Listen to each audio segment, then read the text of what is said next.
So picture this. A whistleblower disappears, but not before leaving behind one single piece of evidence.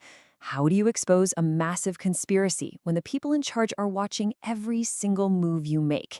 Well, we're about to break down a super tense thriller that asks that exact question.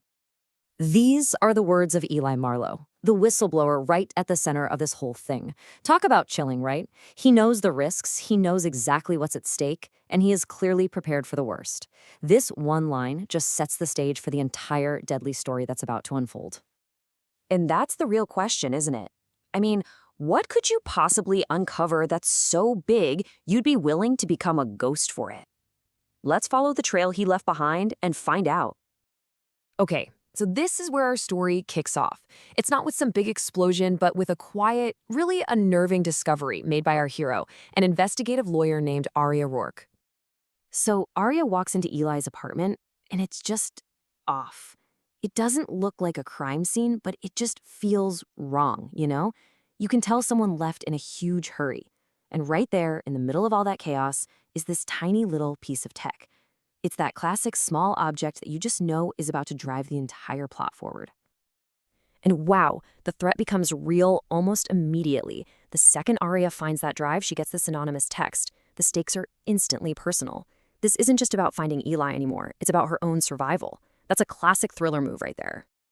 Of course, even with that threat, Arya plugs in the drive. She has to. So now she's following these digital breadcrumbs that Eli literally risked his life to leave for her.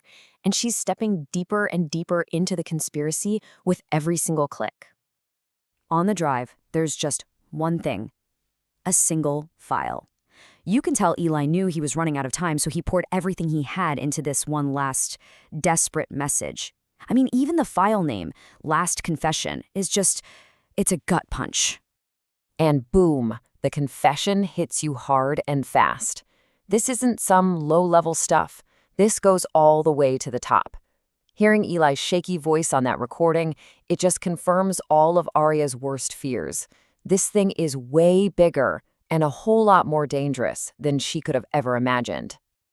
Now this specific time is absolutely crucial. Eli had told Arya that 2:14 a.m., that was the exact moment his enemies found out he was onto them. It's not a random time at all. It's like a digital fingerprint that points directly to when and where this whole cover-up really began. It's the one piece of evidence that backs up his entire story. So, as you'd expect, when you start poking at a conspiracy this big, it's going to poke back. Arya's investigation clearly hits a nerve, and the people hiding in the shadows, they start pushing back, and they push back hard. I mean, talk about a masterclass in intimidation. This isn't a violent threat, not yet, but it is terrifyingly clear. They're basically showing Arya, hey, we have the witness, and they're not even trying to hide the mayor's involvement. It's a total power move, just designed to make her feel completely helpless. The photo comes with just two words, two bone-chilling words: witness secured. It's so cold, so professional, it leaves zero doubt that they are in complete control of the situation, and, tragically, in control of Eli's fate. And their control goes beyond just people. It extends to the city's infrastructure. When Arya tries to find actual physical proof of Eli's abduction from a nearby construction site, the evidence is just gone. The CCTV system, what a surprise, crashed right when she needed it. A classic blatant cover-up. So the digital threats in the mind games weren't enough. Now the story escalates things from psychological pressure to direct physical violence. A brick crashing through her window sends a very clear message. We know where you live. You need to stop now, or you are next.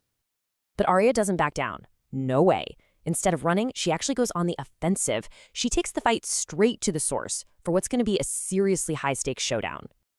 This slide just lays out the power dynamic perfectly. On one side, you've got Arya with the hard evidence, the USB confession, that critical call log. On the other side, the mayor is wielding all this institutional power. He's got plausible deniability, he can make veiled threats. It is the ultimate David versus Goliath standoff, just one person's truth against an entire corrupt system. As she's leaving that meeting, the mayor's right-hand man, Roland Chen, hits her with this final, ominous warning. It's basically an admission of guilt that's wrapped up in a threat. He's telling her that even if she manages to win this fight, she's still going to lose something important along the way. Arya knows she can't win a direct fight against a system that powerful. So she changes the rules of the game. She decides the only way to protect the truth, and frankly, to protect herself, is to make sure it can never, ever be buried. Her strategy here is just a brilliant three-step checkmate. First, she creates a backup that can't be erased by leaking everything to a journalist. Second, she uses the press to go around the corrupt system entirely. And third, she just sits back and watches as public pressure does what she couldn't do alone, and the mayor's career comes crashing down.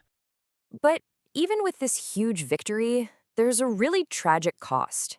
Yeah, the corruption gets exposed, but the man who started it all, he's gone. The official record offers no justice for Eli, just this cold, unresolved status that kind of hangs over the whole thing. But the story's not over. In this shocking final twist, we see someone watching Arya from a dark room, monitoring her on all these live feeds, and a whisper, still alive. It is so ambiguous. It's terrifying. Is he talking about himself? Is he talking about Eli? Or is it a sign that the conspiracy itself is still alive and kicking? And that leaves us with the story's final, really unsettling point. You can cut the head off a corrupt organization, but the body might still be twitching. Exposing the truth was a major victory, for sure, but it also made some very powerful, unseen enemies, leaving us all with one haunting question to think about.